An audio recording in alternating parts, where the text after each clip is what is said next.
السلام علیکم دوستو، ایک بار پھر سے ہمارے یوٹیوب چینل امیزنگ فیکٹ میں خوش آمدید۔ دوستو آج بات ہوگی دنیا کے سب سے بڑے ملک روس کے بارے میں۔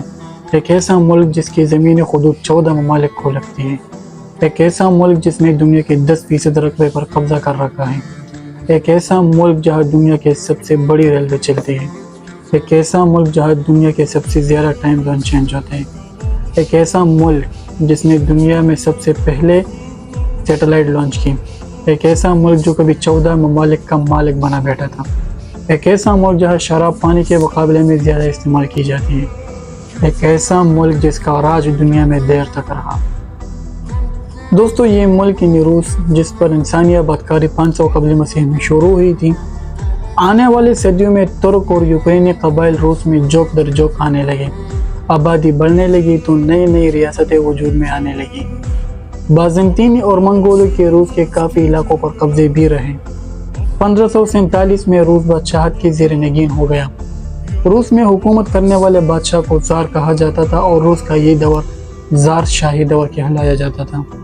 1721 میں زار شاہی دور کا خاتمہ ہوا اور روسی سلطنت قائم ہوئی۔ روس نے کئی یورپی ممالک سے اپنے تعلقات مضبوط کی اور ترکوں سے اوزوف کا علاقہ بھی واپس چھین لیا۔ 1917 میں روسی انقلاب کے بعد سلطنت روس کا خاتمہ ہوا اور روس ایک جمہوری ملک بنا۔ اسی دوران فن لینڈ کو روس سے آزادی ملی۔ جمہوری ملک بننے کے چند سالوں بعد سوویت اتحاد نے زور پکڑا تو کئی ممالک اس روسی اتحاد کا حصہ بنے۔ روس دنیا کا سپر پاور بنا اور پھر اس سپر پاور کو خاک ہوتے سبھی نے دیکھا۔ 90 کی دہائی میں Armenia, Azerbaijan, Belarus, Estonia, Georgia, Kazakhstan, Latvia, Lithuania, Moldova, Kyrgyzstan, Tajikistan, Turkmenistan, Ukraine اور ازبکستان یعنی ٹوٹل 14 ممالک سوویت اتحاد سے آزاد ہوئے اور پھر سوویت اتحاد نے شکل اختیار کی روسی فیڈریشن کی، جسے آج کا روس کہتے ہیں۔ دوستو روس وہ ملک ہے جہاں آج بھی 11 ٹائم زون ہے اور ٹائم زون کے حوالے سے روس دنیا کا سب سے پہلا ملک تصور کیا جاتا ہے۔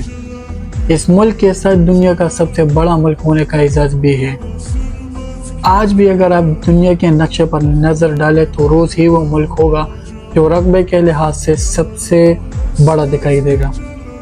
اس ملک کا کل رقبہ 1,70,91,240 مربع کلومیٹر ہے، جو کہ رقبے کے لحاظ سے دنیا کا سب سے بڑا ملک ہے، جس نے دنیا کے 10% حصے پر اپنا جھنڈا گاڑ رکھا ہے۔ یاد رکھیے اس رقبے میں 27,000 مربع کلومیٹر کریمیا کا شامل نہیں کیا گیا۔ کریمیا جہاں مسلمانوں کی ایک بڑی تعداد آباد تھی، داغستان، چیچنیا اور دیگر کئی روسی ریاستوں کی طرح کریمیا کا نعرہ بھی آزادی کا نعرہ ہی تھا، جس پر روس نے ظلم کے پہاڑ توڑ ڈالے تو یوکرین نے اپنا قبضہ جما لیا۔ 2014 میں اس علاقے کو روس میں واپس شامل کرنے کے لیے معاہدے بھی کیے گئے، لیکن اس معاہدے میں روس ابھی تک ناکام رہا اور اس علاقے میں مسلمانوں کی آبادی صرف 15% رہ گئی ہے، جبکہ روس کی آبادی 14,45,00,000 سے بھی زیادہ ہے۔ آبادی کے لحاظ سے روس دنیا کا 9واں بڑا ملک ہے۔ دوستو یہاں کا دارالحکومت ماسکو ہے۔ یہ شہر روس کا سب سے بڑا شہر مانا جاتا ہے۔ روس کے قومی زبان کا درجہ روسی زبان کو حاصل ہے۔ روس کے چند بڑے شہروں اور سیاحی مقامات کے علاوہ چھوٹے بڑے شہروں اور دیہات میں بسنے والے لوگوں کو انگریزی اتنا ہی آتا ہے جتنا ہمیں روسی آتا ہے۔ اس کے علاوہ روس میں اور بھی بہت سے زبانیں بولی جاتی ہیں، جس میں تاتاری، یوکرینی، آرمینی وغیرہ شامل ہیں۔ یہاں بولے جانے والی زبانوں کی کل تعداد تقریباً 35 ہے۔ دوستو یہاں کا سب سے بڑا مذہب عیسائیت ہے، جو کہ تقریباً 47% لوگوں کا مذہب ہے۔ اس ملک میں انسانوں کی اوسط عمر 71 سال سے زیادہ ہے۔ روس میں پرائمری سے لے کر یونیورسٹی تک کا فری تعلیم بھی دیا جاتا ہے۔ یہی وجہ ہے کہ اس ملک میں تعلیمی نظام دنیا کے 10ویں ممالک سے زیادہ ہے۔ روس دنیا کی چھٹی بڑی معاشی طاقت ہے۔